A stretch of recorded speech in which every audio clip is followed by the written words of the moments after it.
2023 was an interesting year for Panthers fans.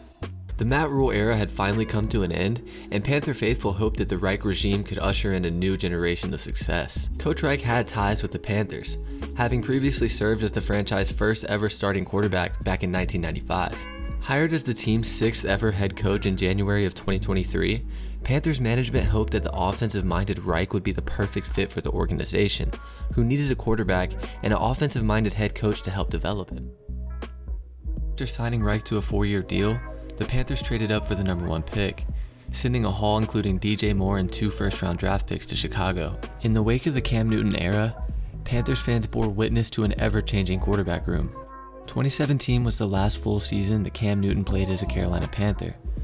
On November 8, 2018, the Panthers flew to Pittsburgh for a Thursday night game. The squad led by Cam Newton boasted a 6-2 record headed into the short week and were looking to strive forward for another playoff push.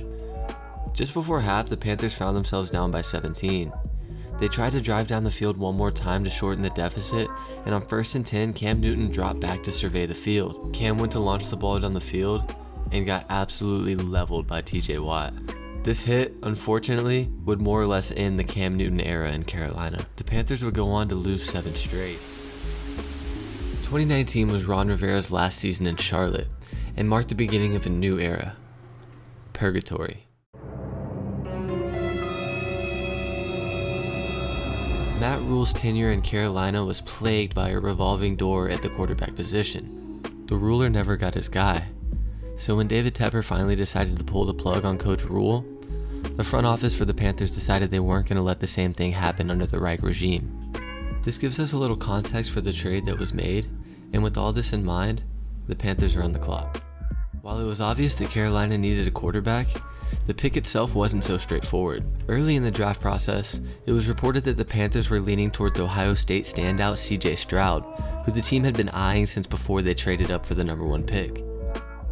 All signs were pointing towards Stroud, and it seemed as if the Panthers had found their guy. However, as time went on and Carolina continued to evaluate both quarterback prospects, there seemed to be a shift, and shortly before the draft, Bryce Young emerged as the betting favorite to be selected with the 1st overall pick. Despite one obvious flaw, Bryce Young had emerged as one of the best QB prospects in the nation, and the Panthers were obviously intrigued. Measuring in at 5'10", height was the obvious issue for the signal caller out of Alabama.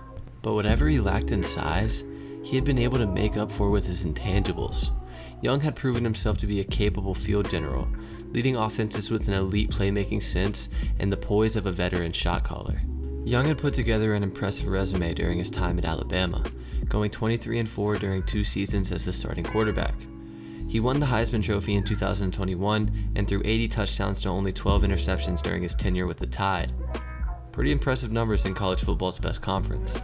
Bryce possessed elite playmaking abilities, comparable to a point guard on the basketball court, and the Panthers were impressed with what they'd seen. On April 27, 2023, draft night was finally upon us, and as we all know, the Panthers decided to go with Bryce Young. The Carolina Panthers select Bryce Young. The Panthers went with Bryce, and a new era had begun in Charlotte. While the decision to pick Bryce Young has been endlessly ridiculed in hindsight, it's one that was pretty widely accepted as a good choice at the time. The organization was reeling from a revolving door at the quarterback position that had plagued Carolina for the last few years. The Panthers now had their guy, and it was time to get to work.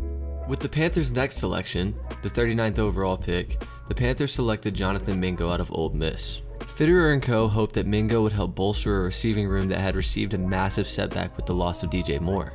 Mingo was a pretty unrefined prospect coming out of college, but he's super athletic and had some upside.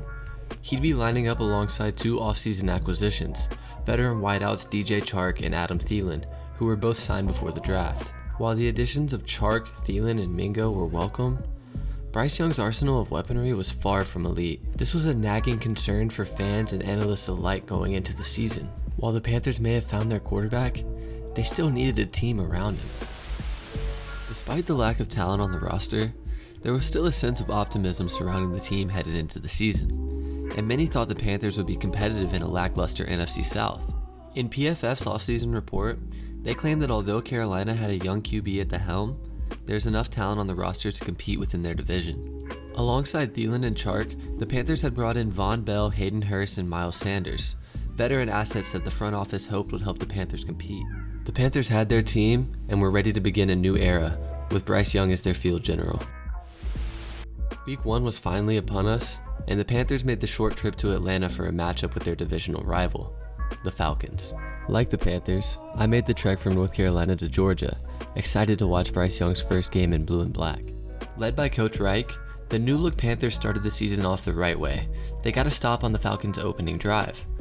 Then Bryce Young completed his first pass attempt. Things were looking pretty good. Bryce Young threw a quick screen to Laviska Shenault, and the Panthers were in the red zone for the first time of the season. The Panthers found themselves with a 3rd and 2 at the Falcons' 12-yard line. They tried to run the ball out of the shotgun twice and got absolutely nowhere. Atlanta got a momentum-crushing stop on Bryce Young's first drive. The Panthers' defense would hold again on the ensuing drive, forcing Ritter and the Falcons to punt. Then Bryce Young made his first rookie mistake of the season. On 2nd and 16, Bryce Young stepped back and looked for an open man. He launched the ball over the middle of the field towards newly acquired tight end Hayden Hurst. Falcon safety Jesse Bates saw it coming the entire time and made a diving interception. Missed opportunities, questionable play calling, and rookie mistakes. These are 3 themes that would come to define the Panthers season. Following the Bates interception, Falcons rookie Bijan Robinson would get his first NFL touchdown. The Panthers continued to fight, but it was a losing effort in the end, and Bryce Young started his NFL career with a loss. Unfortunately, losing was another theme that was going to define this Panthers season.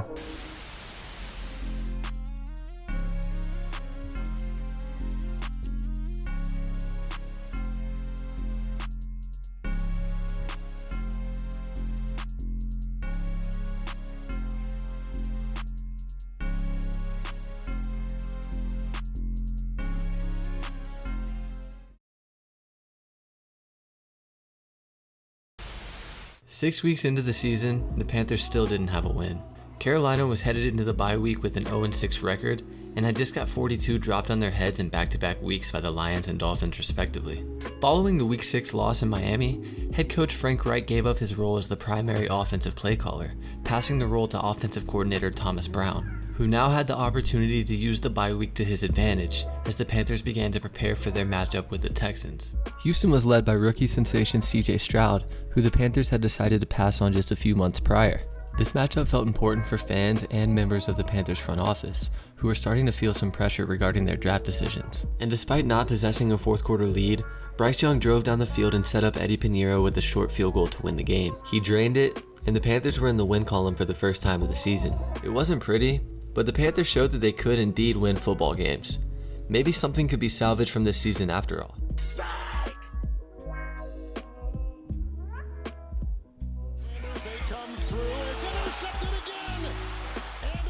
Following their win against the Texans, the Panthers were back to their losing ways. They'd go on to lose the next 6, and after a Week 12 loss against Tennessee, David Tepper decided he was done with Frank Reich, and he fired him. Serving only 11 games, Reich's tenure was the second shortest for a coach who coached in a regular season game. Special teams coach Chris Tabor would take over as the interim head coach, and the Panthers would go on to win one more game, finishing the season with a league-worst 2-15 record. At least they were losing with grace though, right? In the midst of a game where the Panthers were getting absolutely manhandled by a CJ Beathard-led Jacksonville Jaguars, billionaire Panthers owner David Tepper decided to throw a drink on a Jaguars fan, casting even more embarrassment on an organization and fan base that was already the laughingstock of the NFL. Already on thin ice with the fans in Charlotte, Tepper had made a fool of himself once again.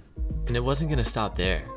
This offseason, fresh off a season in which the Panthers owned the worst record in the NFL and broke a league record for being the first team in NFL history to never hold a fourth quarter lead, Tepper made the decision to raise ticket prices at Bank of America Stadium.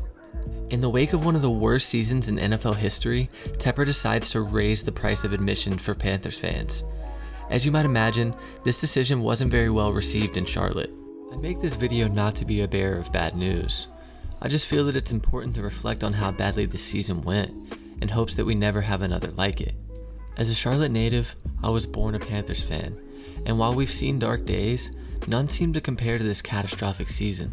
I'm hopeful that we'll be able to bring in some help for Bryce Young, and that he'll be able to show why we drafted him first overall. Hopefully David Tepper won't fire him too.